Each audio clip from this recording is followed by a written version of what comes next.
लोगों ने मेरी बात नहीं मानी ना, तो मैं पुलिस स्टेशन जाकर आप लोगों के खिलाफ दहेज उत्पीड़न के साथ ही जान से मारने की धमकी के जुर्म में सबको जेल में बंद करवा दूंगी।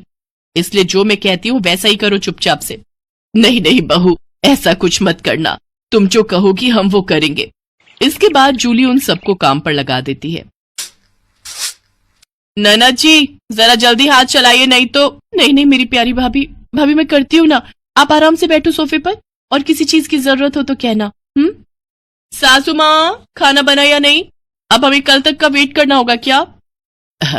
बस बहू रानी तैयार है। थक हार कर ननद सफाई करके वहीं फर्श पर ही लेट जाती है, जिसे देख जूली कहती है, अब यहां क्यों रायते की तरह फैल गई? जाओ उठो और मेरे कपड़े पड़े हैं, उन्हें धोकर आओ। तुम रहने तो ही ना देवरानी जी, कपड़े मैं धो देती हूँ।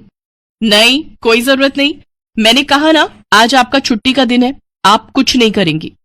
उधर सास पसीने से तरबतर होकर रसोई से बाहर आती है और सबके लिए खाना लगाती है। उफ, ये कोई खाना है? इसकी तो शक्ल देखकर ही खाने का मन नहीं कर रहा। ले जाओ ये खाना, मुझे नहीं खाना, मैं अभी अपने लिए कुछ बाहर से ऑर्डर कर रही हूँ। लेकिन बहू मैंने इतनी मेहनत से बनाया है, पूरे 2 घंटे लगे हैं मुझे रसोई में खड़े हुए। तो मैं क्या करूं?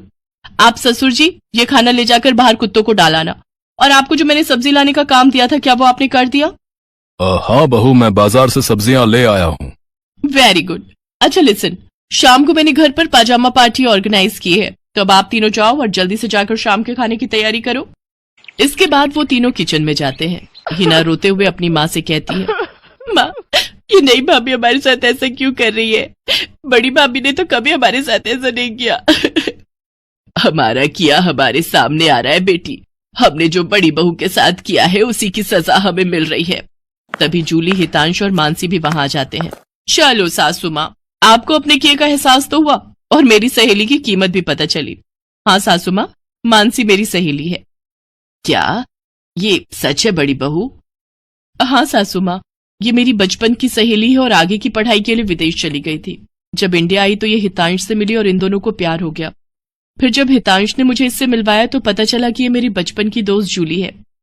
सॉरी माँ जी, मैं आपके साथ ये सब करना तो नहीं चाहती थी, लेकिन आपने जो मेरी सहेली के साथ किया उसी का बदला लेने के लिए मैंने ये सब किया। बड़ी बहू हमें माफ कर दे, तेरी तकलीफ को हम समझ ही नहीं पाए। इसके बाद सबने मानसी से माफी मांगी। मानसी ने सबको माफ कर दिया और इस तरह नई बहू का ससुराल में पहले दिन का प्लान पूरा हो गया।